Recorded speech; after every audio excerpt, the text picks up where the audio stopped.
할렐루야. 오늘도 말씀으로 시작한 여러분 사랑하고 축복합니다. 말씀 붙드시고 생명의 삶을 사시기 바랍니다. 욥기 6장 1절부터 13절 교독하도록 하겠습니다. 욥이 대답하여 이르되 나의 괴로움을 달아보며 나의 파멸을 절 위에 모두 놓을 수 있다면 바다의 모래보다도 무거울 것이라. 그러므로 나의 말이 경솔하였구나. 화살이 내게 박힘에 나의 영이 그 독을 마셨나니 하나님의 두려움이 나를 엄습하여 치는구나. 들나귀가 풀이 있으면 어찌 울겠으며 소가 꼴이 있으면 어찌 울겠느냐. 싱거운 것이 소금 없이 먹히겠느냐. 달걀 흰자위가 맛이 있겠느냐. 내 마음이 이런 것을 만지기도 싫어하나니 꺼리는 음식물 같이 여김이니라. 나의 간구를 누가 들어줄 것이며 나의 소원을 하나님이 허락하시랴. 이는 곧 나를 멸하시기를 기뻐하사 하나님이 그의 손을 들어 나를 끊어버리실 것이라. 그러하실지라도 내가 오히려 위로를 받고 그칠 줄 모르는 고통 가운데에서도 기뻐하는 거룩하신 이의 말씀을 거역하지 아니하였음이라. 내가 무슨 기력이 있기에 기다리겠느냐. 내 마지막이 어떠하겠기에 그저 참겠느냐. 나의 기력이 어찌 돌의 기력이냐. 나의 살이 어찌 노쇠겠느냐. 같이 읽겠습니다. 나의 도움이 내 속에 없지 아니하냐. 나의 능력이 내게서 쫓겨나지 아니하였느냐. 아멘. 네, 여러분, 코로나가 우리에게 가장 위협적인 것이 무엇일까요? 그것은 두려움이죠. 코로나라는 그 바이러스가 처음이기 때문에 두려운 겁니다. 여러분, 처음인 거는요, 두려움이 있습니다. 그러나 두 번, 세 번 이렇게 경험하다 보면은 그 두려움이 사라지고 우리한테 익숙해지고, 그래서 편안해지는 것이죠. 그래서 이 코로나라는 우리가 처음 겪는 거죠. 비슷한 유형은 있지만, 우리가 코로나라는 그런 이름으로 감염병을 처음 겪습니다. 그래서, 좀 두렵죠. 첫 해에 코로나가 처음 왔을 때 그러려니 했는데 이게 이제 몇 달 되니까 두려움이 생겼습니다. 그러나 이게 또 2년 정도 되니까 이제 서서히 경험되어지고 익숙해지다 보니까 두려움이 사라진다는 것입니다. 전쟁할 때 그러죠. 깃발을 흔들어요. 그리고 북을 칩니다. 그리고 병사들이 발을 맞추어 소리를 냅니다. 왜 그래요? 상대방에게 두려움을 주기 위해서입니다. 깃발, 그리고 소리, 그리고 발자국, 눈으로 보고 귀로 듣고 이것을 통해서 상대방에게 두려움을 주는 겁니다. 그럴 때 전쟁에서 먼저 기싸움에서 이기는 겁니다. 사실 코로나라는 것이요, 정상인에게는 큰 두려움이 아닙니다. 그러나 기저질 환자에게는 두려움이 있어요. 작년에 2019년도부터 20년도까지 그 독감 시즌 수치를 비교해 보니까요, 약 40만 명이 독감으로 입원했다라고 이렇게 조사가 나왔더라고요. 그리고 22,000명이 사망했대요. 22,000명. 독감으로 한 해 동안 독감으로 죽은 사람이 22,000명이래. 그 중에 아이들이 434명이 어린아이도 죽었다, 이렇게 포함되고 있습니다. 그러나 코로나로 근 2년 동안 우리나라만 사망자가 2,698명이래요. 자, 우리 수치만 한번 보고 따지자는 거죠. 어느 게 더 무서운가? 독감이 훨씬 무섭다라는 것입니다. 어느 의사가 칼럼을 썼는데요. 제가 읽어봤어요. 세상에서 제일 무서운 병이 감염병이래요. 자, 감염병은 숙주에서 자라다가 무서운 게 뭐냐면 계속 변이를 일으킨다라는 것입니다. 그래서 감기 바이러스가 무서운 것이 뭐냐면 자꾸 변이를 일으킨다는 것입니다. 그래서 나오고 그래서 사스도 나오고 메르스도 나오고 계속해서 변이가 나온다는 겁니다. 그래서 바이러스를 연구하다 보면 두려움에 사로잡힌다는 겁니다. 왜냐하면 계속해서 변이를 일으키기 때문에 이것은 잡을 수가 없대요. 그러다가 면역력을 배우게 되면 그때 할렐루야 아멘 하게 된다는 것입니다.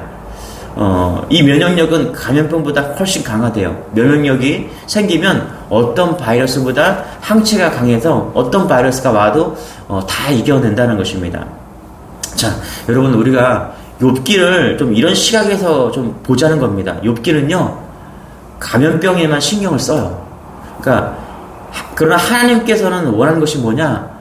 바이러스가 있을 수 있다, 면역력이 있을 수 있다는 것이죠. 더 중요한 것은 뭐냐면 면역력을 알고 항체를 만들면 이길 수 있다는 거예요. 그래서 이 고통을 고통을 묵상하면 우리가 지지만, 그러나 면역력을 묵상하면, 은혜를 묵상하면 고통을 이길 수 있다는 것입니다. 그래서 잘 먹고 기도 잘하면 건강하게 걸어 다닐 수 있다. 이 얘기하고 있다는 것입니다. 그래서 우리 인생도 마찬가지다는 거. 자주 쓸데없는 거 묵상하지 말고 하나님의 크신 은혜를 묵상하고 나아가면 이기게 된다는 것입니다. 고통을 묵상하지 말고 하나님의 은혜를 묵상하면 이길 수 있다는 것입니다. 여러분, 하나님은요, 그 어떤 고통보다 크신 분이십니다. 그래서 어떠한 고난이 와도 하나님을 묵상하면 더 큰 은혜로 이기게 하신다. 그래서 우리가 무엇을 묵상할까? 그게 중요한데, 고난이 올 때 고난을 묵상하는 것이 아니라 하나님을 묵상해야 된다. 이게 면역력이에요. 이게 면역력. 그러면 고난을 이길 수 있다라는 것입니다. 그래서 오늘 6장의 메시지는 이건 것 같아요. 첫 번째 메시지는 뭐냐면 고난을 묵상하지 마라. 자, 보세요. 1절, 2절, 3절 같이 한번 읽어볼게요. 시작. 욥이 대답하여 이르되 나의 괴로움을 달아보며 나의 파멸을 저울 위에 모두 놓을 수 있다면 바다의 모래보다도 무서울 것이라. 그러므로 나의 말이 경솔하였구나. 지금 욥이 얼마나 약해졌는지 뭐라고 합니까? 2절에 보니까 나의 괴로움을 달아보자는 거예요. 나의 괴로움을 달아보자는 거. 또 나의 파멸을 저울 위에 올려보자. 여러분, 잴 게 없어서 이런 것들을 달아보고 잽니까, 여러분? 계속해서 고난만 재고요. 고난을 달아보는 겁니다. 고난이 얼마나 나가냐. 그러니까 여러분 무너지는 거예요. 고난을 재고요. 고난을 달아보면요. 고통 가운데 빠지게 된다는 거예요. 여러분, 예수님께서 십자가에 달려 돌아가시기 전에 이렇게 말씀하셨습니다. 마가복음 14장 30절에 보니까 말씀하시되 내 마음이 심히 고민하여 죽게 되었으니 너희는 여기 머물러 깨어 있으라. 예수님도 십자가 앞에서 뭐라고 그래요? 심히 고민하여 죽게 되었으니 그렇게 고백해요. 그러니까 예수님도 인간적인 모습을, 인성을 보이신 거예요. 심히 고민하여 죽게 되었다. 그리고 엘리 엘리 라마 사박다니 뭐라고 그래요? 십자가에 죽으시면서 어찌하여 나를 버리시나이까. 여러분, 하나님이 예수님을 버렸다고 지금 고백하는 거예요. 하나님과 예수님이 단절되었다고 예수님은 그렇게 고백하는 것입니다. 여러분, 고난을 묵상하면요, 하나님과 우리가 끊어졌다라고 느낄 때가 참 많습니다. 나한테 어려움이 찾아오고 나의 육체적인 질병이 찾아오고 마음이 어렵고 고난이 찾아오면요, 고난을 묵상하면 하나님 나를 왜 버리십니까? 그렇게 하나님과 내가 끊어졌다라고 느낄 때가 참 많다라는 거예요. 자, 보세요. 욥이 이렇게 고난을 묵상하고 고난을 재보고 고난을 묵상하니까 9절에 보니까 어떻게 고백합니까? 이렇게 고백해요. 9절에 같이 시작. 이른 곧 나를 멸시하기를 기뻐하사 하나님이 그의 손을 들어 나를 끊어버리실 것이라. 죽는 게 낫다라는 거예요. 나를 멸시하는 것, 내가 죽는 게 더 기쁘다는 거예요. 그래서 하나님이 나를 끊어버리셨구나. 나와 끝났구나. 예? 이게 고난을 묵상하면 마지막에 죽는 게 낫겠다. 그렇게 고백하게 된다라는 것입니다. 그래서 여러분, 고난을 묵상하지 말고 하나님의 은혜를 묵상하는 여러분 되시기 바랍니다. 그리고 상담을 하면서 느끼는 건데요. 인간은 완벽한 그런 존재가 아닙니다. 완벽한 육신이 아니에요. 여러분, 몸이 하나도 안 아프신 분이 있으세요? 저는 몸이 약해요. 그래서 조금만 소리를 지르고, 몸이 오바를 하잖아요. 그러면 편도가 부어요. 그리고 열이 나요. 이게, 저의 연약한 모습이에요. 그리고 스트레스가 있어요.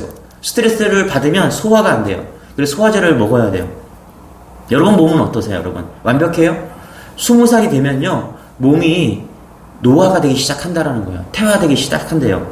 이 말은 뭐냐면 몸이 늙음과 동시에 몸에 병이 온다는 겁니다. 면역력이 떨어져서. 그래서 40이 넘어가면요, 멀쩡한 몸이 흔치 않다라는 거예요. 자, 다들 어딘가 한 군데는 아프실 거예요. 뭐 그렇지 않을 수도 있지만 대부분 그렇다라는 거예요. 여러분, 그런데 그 아픈 것 때문에 늘 인상 쓰며 사냐는 거예요. 자기만 아픈 게 아니라니까요, 여러분. 여러분, 50 넘어가면요, 대부분 다 파마를 하고 있어요, 여자분들은. 자기만 파마했다라고 생각하지 마세요, 여러분. 주위를 한번 둘러보시라니까요. 다 파마했어요. 마찬가지예요. 우리의 몸도요, 다 하나씩, 지병은 하나씩 다 가지고 있다라는 거예요. 그래서 저희 어머니가 그러는 거예요. 저희 어머니가 70이 넘으셨는데 어느 날 전화만 하면은 야 무릎이 아프다. 어디 아프신 데 없으세요? 그러면 무릎이 아파서 죽겠다. 그러시는 거예요. 그래서 어느 날 제가 그랬어요. 어머니 나이가 몇이냐고. 그러니까 70이 넘었다고. 그러면 70 넘으면은 다 아프다고. 안 아픈 사람이 없다고.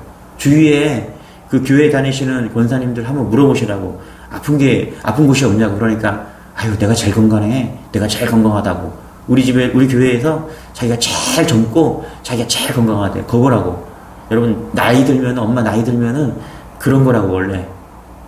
아픈 건 없어요. 다 아파요, 다 아파. 건강한 사람 없어요. 다 아파요. 왜요? 우리가 몸을 그렇게 썼고, 또, 우리 몸이 그렇게 하나님을 만드셨기 때문에 아프다라는 거예요. 잘 보세요, 여러분. 그런데, 우리가 그 아픈 거 묵상하고 살 거냐는 것이죠. 아니라는 거예요. 그래서 여러분, 고난을 골똘히 묵상하면요, 두려움에 사로잡히고 죽음 정도의 낙담에까지 이른다는 거예요. 이건 뭐냐면, 그래서 시각을 달리 해야 된다는 거예요. 뭐예요? 고난 묵상하지 말고 하나님을 묵상하자는 겁니다. 할렐루야. 우리 인간은요, 몸이 한 군데 다 아픕니다. 그런데 그거 묵상하지 말고 뭐 묵상해야 돼요? 하나님의 은혜를 묵상하고 하나님의 놀라운 감사를 묵상하는 것. 그것이 고난을 이길 수 있는 첫 번째 메시지라는 것입니다. 할렐루야. 내 몸이 왜 이렇습니까? 내 문제가 또 하나님 문제를 주셨군요. 예? 그런 가정의 문제, 사업의 문제, 그런 거 묵상하지 마시고요. 하나님의 은혜를 묵상함으로 고난을 이기는 여러분 되시길 축원합니다. 또 한 가지는 뭐냐면, 이 고난 묵상은요, 나를 묵상하는 거예요. 자, 보세요. 나를 묵상하면 지는 거예요, 여러분. 자, 보세요. 1절에서 13절을 보면, 나라는 말이 너무 많이 나와요. 나를 묵상하니까 하나님을 잃어버리는 겁니다, 여러분. 잘 보세요. 고난을 묵상합니다. 그러면 나를 묵상합니다. 이게 동의어예요. 나를 묵상하는 게 고난을 묵상하는 겁니다. 그러니까 하나님을 잃어버리게 되는 거예요. 여러분, 큐티가 뭡니까? 제가 큐티를 강조해요. 큐티를 한마디로 말하면 나를 묵상하는 게 아니라 하나님을 묵상하는 겁니다. 큐티는요. 예를 들어 보세요. 오늘 1절에서 13절을 큐티를 하면요, 이 말씀 속에서 하나님은 어떤 분이신가? 하나님은 지금 어떻게 나를 사랑하시는가? 하나님의 속성을 묵상하는 거예요. 하나님의 일하심을 찾는 게 묵상이에요. 그게 큐티예요. 그런데 욥은 지금 뭐 하고 있습니까? 나를 묵상해요. 그러니까 고난을 묵상하게 된다는 거예요. 자, 보세요. 2절에 나의 괴로움을 달아보며, 그죠? 나의 파멸을 저울 위에 모두 놓을 수 있다면, 3절에 나의 말이 경솔하였구나. 4절에 내게 박히며 나의 영이 그 독을 마셨나니 나를 엄습하여 치는구나. 7절들이에요. 내 마음이 이럴 것이 만지기도. 8절 나의 간구를 누가 들어줄 것이며 나의 소원을 하나님이 허락하시랴. 그러니까 6장을 보면요, 나의 영, 나의 말, 나의 영, 나의 엄습, 내 마음, 나의 간구, 내가 전부 20번 나옵니다. 13절까지 내가 20번이 나오는 거예요. 욥이 내가 그러니까 죽게 되었다, 이렇게 고백하게 된다라는 것이죠. 그러니까 마지막에 두려움이 엄습하고 기력을 잃어버리고 죽고 싶다, 이렇게 고백하는 거예요. 자, 11절부터 13절 같이 한번 읽어볼게요. 시작. 내가 무슨 기력이 있기에 기다리겠느냐? 내 마지막에 어떠하겠기에 그저 참겠느냐? 나의 기력이 어찌 돌의 기력이랬느냐? 나의 살이 어찌 노쇠겠느냐? 13절. 나의 도움이 내 속에 없지 아니하냐? 나의 능력이 내게서 쫓겨나지 아니하였느냐? 여러분, 신앙은요, 나를 묵상하는 게 아닙니다. 나를 버리는 거예요. 나를 묵상하는 것은 고난을 하는 거거든요. 그것을 끊고 하나님을 묵상하는 겁니다. 그러면 도움이 오고 은혜가 임하고 완악했던 마음이 녹아져요. 그러면 살 길이 열리는 것입니다. 할렐루야. 어떠한 고난 속에서도 나를 묵상하지 마시고 하나님을 묵상하는 여러분 되시기 바랍니다. 할렐루야. 그게 뭐예요? 고난 가운데서 하나님을 바라보는 것입니다. 여러분 보세요. 요셉이 웅덩이에 던져졌습니다. 그런데 거기서 절망하고 낙담하는 것이 아니라, 죽게 되었다고 고백하는 것이 아니라 욥은 무엇입니까? 웅덩이에서 하늘을 바라봤다라고 얘기합니다. 하늘을 바라보면 하나님을 묵상했다라는 거예요. 하나님을 바라본 거예요. 그럴 때 살 길이 열리는 것입니다. 의사가 말합니다. 암입니다. 그러면 절망하죠. 죽음의 5단계에 이른다고 말합니다. 첫 번째, 내가 암이다라고 진단을 받으면 첫 번째, 부정한대요. 하나님 나한테 왜 이러십니까? 두 번째는 뭐냐면 분노한대요. 사사건건 분풀이를 하면서 주위 사람들에게 자기의 모든 것을 다 분풀이한대요. 그 다음에 세 번째, 협상에 이른대요. 한 번만 살려주면 착하게 살겠습니다. 한 번만 살려주면 제가 할 거 다 하겠습니다. 그 다음에 4단계 우울증에 온다는 우울감에 빠진다는 거예요. 그리고 5단계 마지막에 인생이란 여행을 끝내고 편안히 쉬어야 할 때가 도착한다. 그래서 수용의 단계에 이른다라고 말합니다. 어제 말씀드렸던 그 암에 걸려서 돌아가신 고 유석형 전도사님 여러분 기억하실 거예요. 이분이 병원에 가니까 의사가 그러더래요. 너무 늦게 오셨습니다.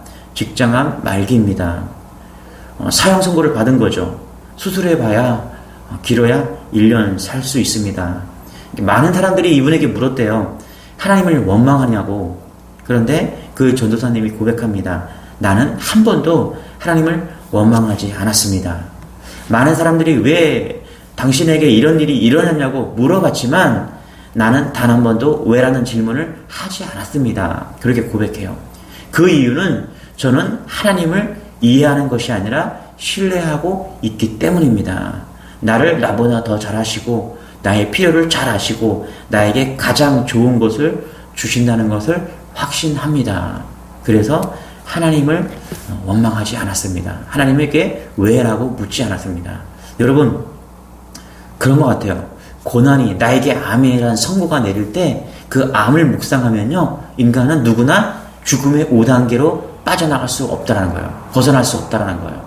그러나 그 죽음 앞에서 하나님을 묵상하면요 하나님의 은혜를 묵상하면요 죽음을 이길 수 있다는 것입니다.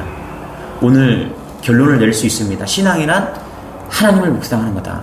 고난 가운데 신앙이란 하나님 고난을 묵상하는 것이 아니라 하나님을 묵상하는 것이다.